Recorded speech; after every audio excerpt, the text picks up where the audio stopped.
Syria में Israel का बड़ा हमला हुआ है। दमिश्क के पास आईडीएफ की स्ट्राइक, जानेब मस्जिद के पास बमबारी हुई है। जानेब मस्जिद के पास ईरान हिजबुल्लाह का ठिकाना बर्बाद हो चुका है। सीरिया में इजराइल का बड़ा हमला हुआ है, जिसके बारे में जानकारी आपको दे रहे हैं। दमिश्क के पास आईडीएफ ने बड़ी स्ट्राइक की है और इस स्ट्राइक में काफी नुकसान पहुंचा है। जानेब मस्जिद के पास बमबारी हुई है।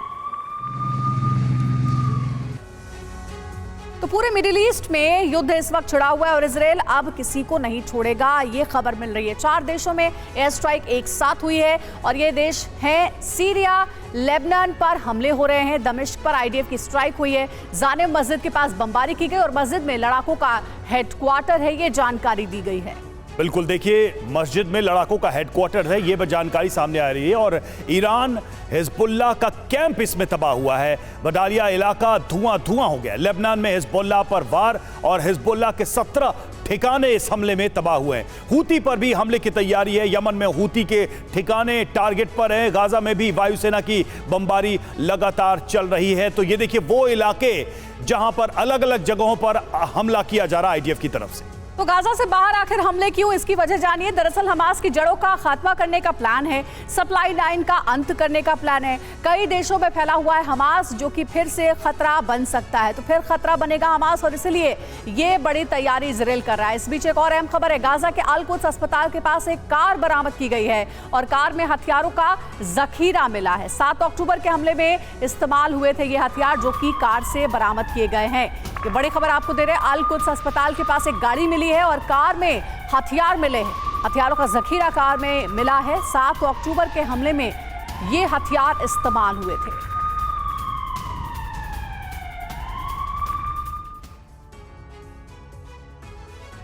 और अल शिफा के बाद रांतसी अस्पताल के नीचे भी सुरंग का दावा किया जा रहा है। इजरायली सेना ने सुरंग होने का दावा किया है। इजरायली सेना ने सुरंग की तस्वीर भी जारी की है और इन तस्वीरों के साथ ही यह दावा किया है कि रांतसी हॉस्पिटल को भी एक कमांड सेंटर की तरह यूज किया जा रहा था। इसके नीचे भी सुरंगें थी जहां पर हमास लड़ाकों की गतिविधियां थी।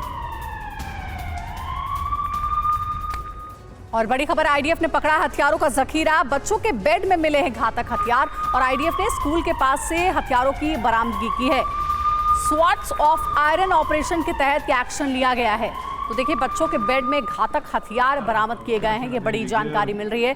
तस्वीरें भी आपको दिखा रहे हैं। ये बेड जो आप देख रहे हैं, बेड के अंदर देखिए कैसे हथियार रखे हुए थे और ये कहा जा रहा है कि हमास की पूरी रणनीति थी। आईडीएफ ने स्कूल के पास की है बरामदगी। तो इससे पहले अस्पतालों में आपने देखा था कि हथियारों का जखीरा छिपाकर हमास ने रखा था और अब स्कूल के पास जो बच्चों के बेड है वहां से रॉकेट मिले, मशीन गन और गोलियां बरामद की गई।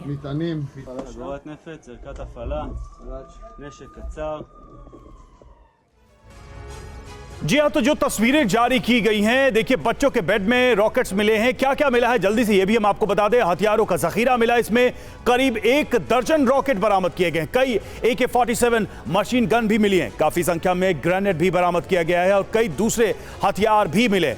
भारी मात्रा में विस्फोटक भी बरामद किया गया है और हमले का जो मैप था वो भी मिला है, पूरा प्लान मैप मिला है। तो हमास का प्लान क्या था, हमास की योजना क्या थी, यहां बच्चों के कमरों और उनके बेड्स का इस्तेमाल करके देखिए, उसको भी समझिए। स्कूल के पास था हथियारों वाला घर और बच्चों को ढाल की तरह इस्तेमाल करने का शक है उस पर और ये कोशिश की जा रही थी कि बच्चों को भी एक शील्ड की तरह इस्तेमाल किया जाए, शक ना हो, इसलिए बेड का इस्तेमाल किया गया। बेड के नीचे ये हथियार रखे गए और एक ऐसे हमले की तैयारी थी जिसमें आगे बच्चों को रखा जाता और उसके पीछे से हमास हमला करता। ये आईडीएफ का दावा है।